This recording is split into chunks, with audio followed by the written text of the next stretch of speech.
Detective Paul Bethel knew he would not rest until he caught the person who killed 3 teenage girls in 1973. It was a vow cemented the minute he saw the crime scene photographs. And, almost 3 decades later, he managed to finally crack the case. The remarkable real-life crime story has been gripping views of BBC One drama Steeltown Murders. DCI Bethel is played by Philip Glenister and Scott Arthur. Over 3 million people watched the first episode on Monday. Set in both 1973 and the early 2000s, the drama follows the original manhunt and the discovery of the killer 30 years later. The body of 16-year-old Sandra Newton was found in a culvert near Port Talbot, South Wales, in July 1973. She had been beaten, raped and strangled on her way home after a night out.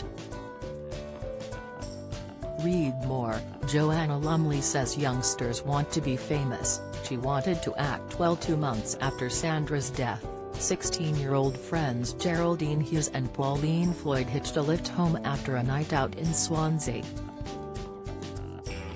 Their bodies were found in woodland the next morning, having also been beaten, raped and strangled. The case sparked the biggest manhunt Wales had ever seen. However, despite police sifting through mountains of evidence and speaking to thousands of men and combing hundreds of cars for clues, the murders went unsolved. It wasn't until years later that a major breakthrough in forensic science enabled a team of detectives to reopen the case. They then managed to expose a killer who had taken his secret to the grave.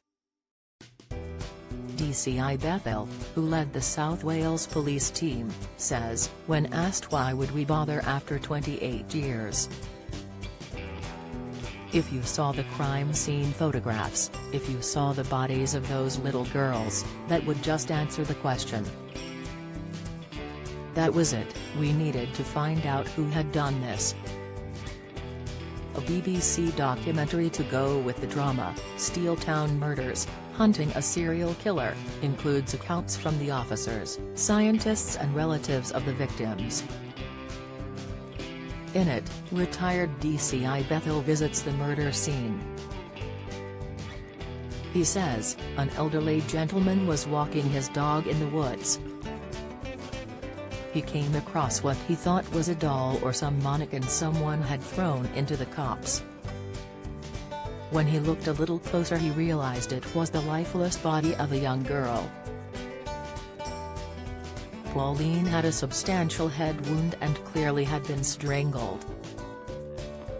Geraldine was found about 150 feet away. She had been strangled. She had tried to escape and almost made it to the road, but sadly the killer caught her and dragged her back in.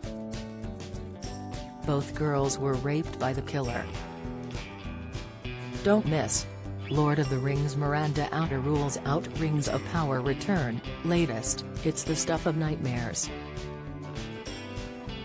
Even some 30 years later, remembering what happened to these girls, I was 100% committed and determined to find this killer. The murders devastated the community, reports the Mirror. Sandra's friend Teresa May says of the killer, he was an evil monster. It rips my heart out to think what she went through. He was among us somewhere and we never knew who it was. Everyone was scared. Geraldine's cousin Julie Begley says, I remember my dad had to identify her body, it was horrendous. Life was very different after that. None of us ever stopped hoping that we would find out who the killer was.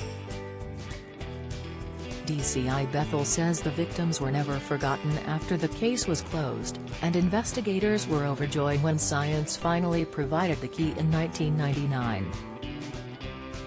Wyn Phillips, retired Deputy Chief Superintendent of South Wales Police, says, DNA was progressing, technology was on the move, and it was decided we'd re-look at murder investigations that hadn't been resolved.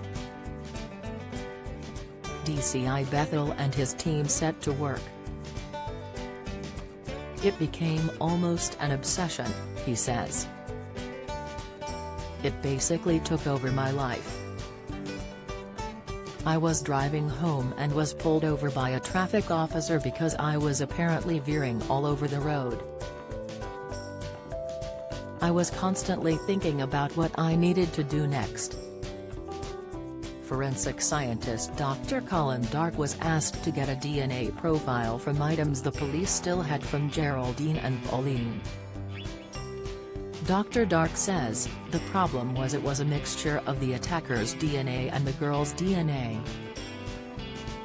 The forensic team worked for months to isolate the killer's profile, but a search of the national database found no results.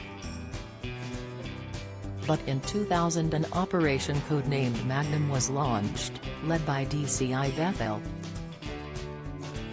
DC Phil Reese, played by Stefan Rodri and Cyan Alan Davis in the drama, was asked to join. He says, rooms were filled floor to ceiling with case files, many rotted with mold and damp. The team gathered every scrap of paper to compile a list of suspects, but only had the budget for DNA swabs for 500 men. Over a year later, tests on samples from Sandra's clothes proved the same man had killed all three and that her boyfriend was no longer a suspect. Meanwhile, Dr. Dark was working on a project to spearhead familial DNA testing. It found 100 exact half matches. Dr. Dark says, there was a huge clap of thunder as we got to Coppin's coffin. It was the feeling that evil had been identified. It sent a shiver down my spine. Coppin was proven to be the killer, and the case went down in criminal history for the revolutionary methods used by South Wales Police.